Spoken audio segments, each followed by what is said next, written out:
Power Women podcast. For your career and your life, no matter what business you're in.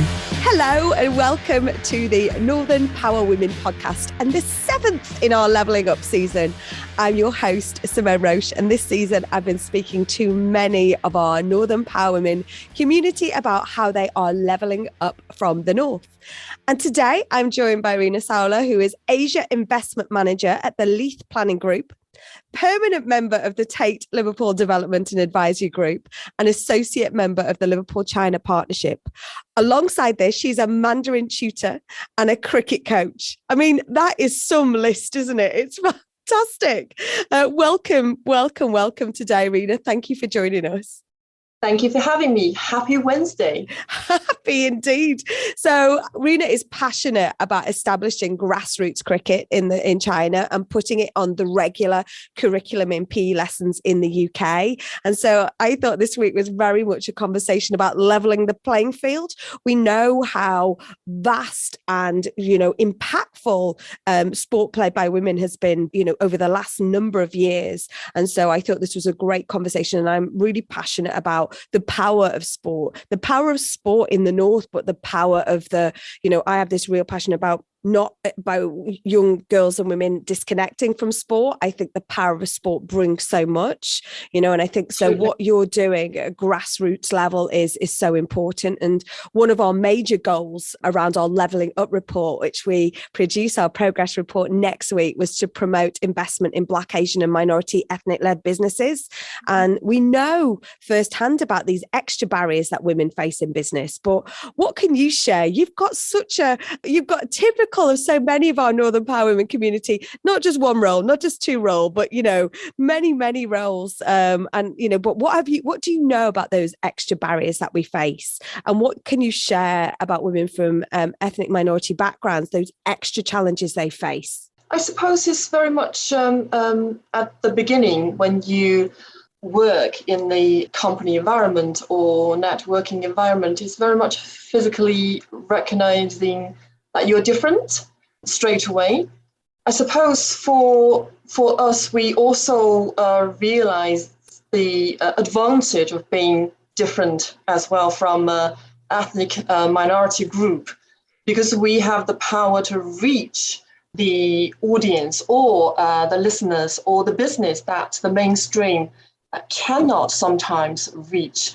So realizing your unique power is somehow the driving engine behind me, I suppose, for my occasion. Also to have support from where you work. I joined Leith Planning Group this year on the New Year's Day, Chinese New Year's Day, and my mentor and my dear friend Paul basically put me at the front of the company announcement and the Liverpool Business Inside or the magazine social media announcement. I was at the front, and he was supporting me to announce this Asian investment manager role, in welcoming me into the company, which is massive, in a way, massive dose of confidence for me as a woman, first of all, as a Chinese woman working in this country, in a new company. So I suppose the support from your colleagues, from your mentor, and also from the community that Northern Power Women, this community, we talk to each other and we share our experience. That's how I suppose for myself as a the Asian Chinese background, working and trying to achieve things. And it's interesting that you mentioned your mentor there, who I know as well. Yes. Who has recently received an OBE, hasn't he, or an MBE, I think. And he's worked with Chinese community and the chair of the Liverpool-China Partnership. Yes. But I think there's something really powerful around, we always say that Northern Power Women is all genders, genders, all stories, all race, all social mobility, all sectors, all levels. And I think what Paul did there by putting you to the front of that announcement, that to me is beyond mentorship. It's mentorship plus. And, Yes. mentoring is one of the big highlights that's going to be coming up in our progress report. But I think this goes beyond, and I would call this sponsorship. And last week I was down on a Royal Navy warship as part of my Royal Navy duties down in Portsmouth. And I talk passionately about why the Navy is so important to me, that in my early days, when I was in the Royal Navy before revisiting it at this later stage in my career, it was that Lieutenant Commander Paul, another Paul. There must be something in the a mentor called Paul.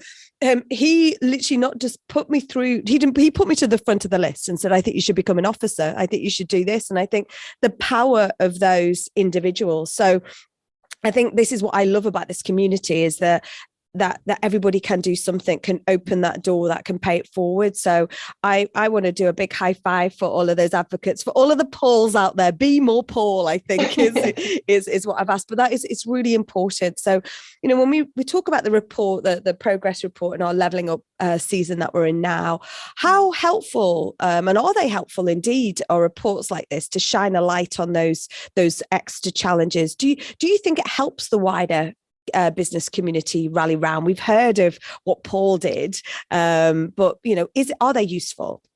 I think active social media and active organization, to be seen, visibility, and to be heard. We as women working and trying to achieve the goals in our own pathway, career pathway, either it's career, either it's family, either it's for our children. We also like to have some role models to look up to.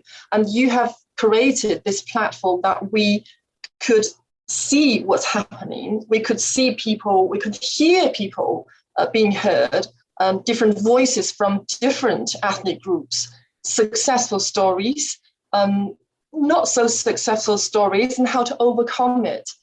And that's such an important learning and a sharing community, sharing stories for all of the women and men to appreciate, you're not on your own. This is a community you can all watch and learn, or you can just join in and participate to help each other, lift each other up. And you and all the rest of the community, you help me shape where this goes next, if you like. And I think particularly over the last 18 months where we've been more isolated and battling with technology and Zoom and isolation. But I think it's enabling those conversations to take place. And for me, that enabling, this is Northern Power Women, Northern Power Futures, the We Are Power community is absolutely about creating that storytelling environment and proving that there is no one straight path.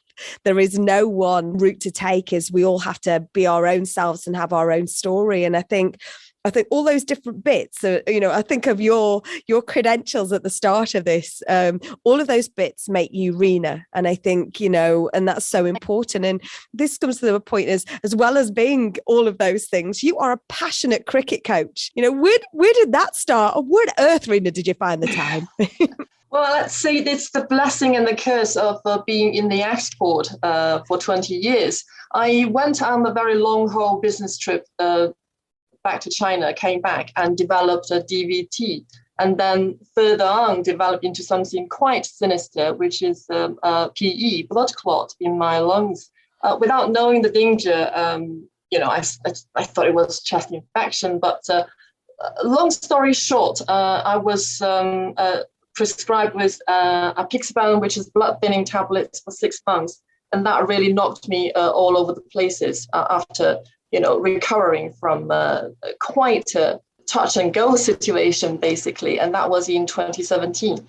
But after that, it was a mentally and physical recovering basically, is to be able to walk as fast as the other moms walking to the school run. I remember one morning I was looking at one mom walking with her children, and just the little things you took for granted. And I was in my head, I wish I could just walk as fast or more stronger, like what she was doing. So with that kind of a physical recovering stage, following my girls actually by accident joined the local cricket club. And that was the only thing I could do at the time. I couldn't run. I couldn't go to the gym. I was really weak, anemic. With the local club's support, cricket is the beauty of the cricket, let's say, is to get everybody involved. It's not football. Parents will be just a watching stand. It's not rugby, any other sports. If you go with your children, it's you basically are the audience. You can't take part. For cricket, the special fun of it at the end is one man standing. That's when I joined in and then felt, okay, there's something actually I could do. From then on, basically, is to becoming more interested to play, to become the coach, and to develop girls' team, helping. I'm only a very small part of a big community, helping other coaches and community to develop children's and girls' cricket. Wow, I had no idea. That was, why you got involved and got engaged. That's, it was a beautiful accident. Yeah. I know you well now. You okay now? Yes, absolutely. Thank you very much. I mean, I have to say, all thanks to cricket at the beginning. Otherwise, I wouldn't know where to start to rebuild my physical strength. Well, I was going to say, how do you see that sport changes lives? Well, it's changed your life for a start. Absolutely. But how does it promote that confidence? And what role do you see sport and cricket in developing confident female leaders? Because, I think there's something in that being all part of it. Yes. As for my own experience and my girls playing cricket, cricket is a game that involves individuality. When you bowl, you will be the one on the stage, everybody watching you, and you take your stage, you take your time and you bowl at your own time. That's individuality. When you bat, then that's a pair work. You have your partner, you will be communicating and coordinating. Whether you run or not, you need to work in a pair. And then when you field, it's a teamwork. You work with other fielders and to somehow to save that 4 or 6 in the match, not to let the other team score. So it's 3 dimensions, basically. You have the individuality, you have the pair work, you have the teamwork. Also, cricket involves all the community family. It's not just for the players. That is why I think that it's the beauty and advantage of promoting cricket. Wow, this is amazing. And I can't, and I'm just going to say as well, now we will be doing a follow-up conversation with you, Rena, because there's Absolutely. so many things that we haven't even got to yet. And I love the fact that mapping, that really easily mapping seamlessly, it's a place for individuals to work as a pair, to work as a team. They're all the things that we require in business, don't you? You need that leadership, and I think you've shown resilience already and where your journey on cricket has been. And I think there's obviously been some negative reports around cricket on a stage recently. So I think that this is why it's even more important we talk very much about build back better. We subscribe to build forward better. So I think this is how we can take the simplicity of what you've just talked about into building forward grassroots cricket, building our leaders. And it's an easy game for girls and boys to play, and it has equal opportunities, doesn't it? Absolutely. But from my own experience, I think we are doing so much in the past 2-3 years to develop girls and women's cricket on the grassroots level. I personally think the established structure is not as fast as the development of of what's going on right now. So, for example, the PE lessons at most of the schools would be netballs, basketballs, and footballs. If there is cricket, there won't be for girls, for example, for boys to play, and it's not a strong curriculum. So I would love to see it to be put into a very much regular PE curriculum for all children with all different physical abilities to participate, not just the girls, but boys and girls to participate. Because our system in this country is club system. You go to your local club, you play cricket. And some kids do not have that transportation, the availability of being dropped off or being left to the club, and that kind of advantage. But if cricket can be applied to school as a PE lesson, more popular, then all the children who are interested will be able to get the access. And who hasn't played cricket in a park or on a beach with the family? Hasn't it started a bit of a family argument? It's like playing Monopoly, but that's a whole other thing. But I think, this is exactly always been my passion. It's making, this is accessible, right? So I think we change the narrative. We change the narrative of what maybe the perception in certain parts of the media of what cricket has been about. I think this is how we build forward better. We build forward better by we level up that cricket playing field. We ensure it. I think this is going to be part of our next year's report. I think, Rena, I can feel it coming on now. That would be amazing. That would be amazing to see. Look at the power of sport in the north of England. Look at sport is integral. Sport culture, is so important. So I think this is something we're going to take forward. If you want to get involved, if you've got any questions for us, please do drop us a line at podcast@northernpowerwomen.com. Rena, I cannot thank you enough for joining me today and discussing how we can really level up and start another conversation here. So thank you, Rena. Thank you for joining us today. Thank you so much. Thank you very much. We haven't even talked about rowing or paddleboarding, but I'm sure that's a whole other conversation to come.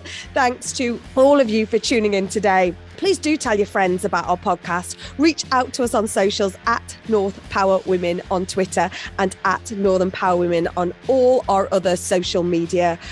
Please do join us for our Levelling Up Progress Report on the 7th of December. All the information's in the show notes. My name is Simone Roche. You've been listening to the Northern Power Women podcast, a What Goes on Media production.